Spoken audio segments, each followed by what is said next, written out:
Republican Texas Congressman Michael Burgess is on that panel. He joins me now. Sir, what do you want to hear from the White House about Solyndra? Well, the White House needs to provide us the information that's been requested. And, you know, it never needed to come to this.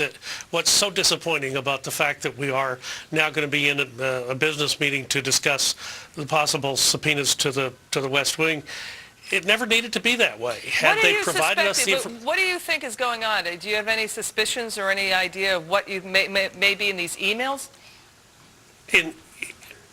I believe it to be that the loans weren't properly vetted, and perhaps there was some managerial lack of competence. But now it's blown well past that, and it's like everything else. It's not the crime; it's the cover-up, and that is what is so discouraging about this. Here's an administration that promised us transparency, and if they even provided a modicum of transparency, we would not be in this place right now. Solyndra was rushed.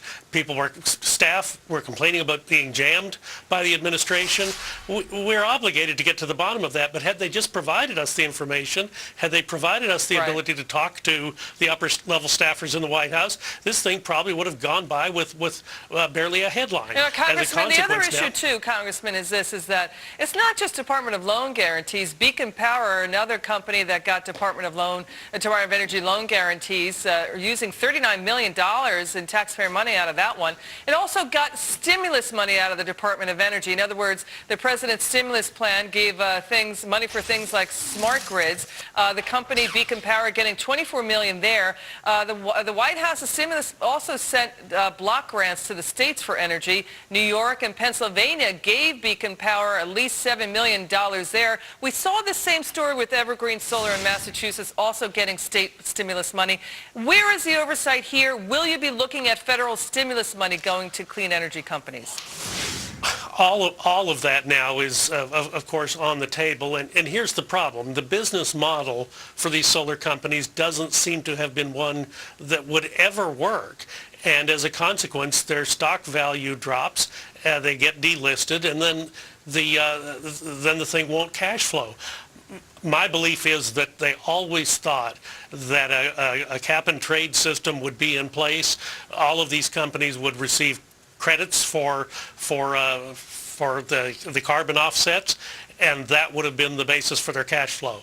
It didn't happen. They haven't got it, and now none of them are actually working. All right, now and the big problem is, go ahead. We shoved so much money out the door at the last of the fiscal year, and this should have been much more carefully vetted before that ever happened. Well, this is spending on cruise control. In fact, money was rushed out the door in September when the Department of Energy had that looming deadline. So a lot of taxpayer money went out the door. But Congressman, here's the issue I think that taxpayers would want to know about, and folks out there would want to know about. What people on the other side of the aisle will say is this: look, the GOP party is making a big stink about nothing. We need to fund clean energy in this country. We cannot rely on fossil fuels anymore to pollute the environment. What do you say to that argument? Well, fine. If that is the case they wish to make, then these things need to be done properly. Look how much they have set back the cause of renewable energy by doing this so poorly and then hiding the information from Congress. It hasn't worked out well, has it? No, and what this is similar to is, the oil companies get criticized for getting tax breaks. Oil companies do pay a lot in taxes, though. This, though, is similar to what I would call wildcatting. In other words, when an oil company goes out, they wildcat. They look for wells, and sometimes the wells come up dry. This is wildcatting with taxpayer money, throwing money out the door at companies that may not even operate well or work. Well, this is what venture capitalists are supposed to do. The taxpayer, though, is not supposed to be in a position of taking that kind of risk with that type of risky technology. If the market will support it, the venture capitalists will make a ton of money. If it doesn't, they will try to gather their losses and move on. That's the way it's supposed to work. But the poor taxpayer is literally held hostage and put out there on these risky ventures, and there's no way they were ever going to work with the existing business structure. The Department of Energy is supposed to oversee the nuclear stockpile of this country, not acting like venture capitalists thinking they know how to pick which companies to get money. And the GAO already saying at least 5 of these loans were rubber stamped with little oversight. Do you plan to call in Stephen Chu, who runs the Department of Energy? Do you plan to ask, why does the Department of Energy have the White House rhetoric on it saying that these types of programs are going to create or save 66,000 jobs? Well, Stephen Chu is scheduled to come to our committee November 17th. I look forward to him being there. Obviously, there's a lot of questions that we'll have for him that day. Have you decided whether or not to subpoena the White House?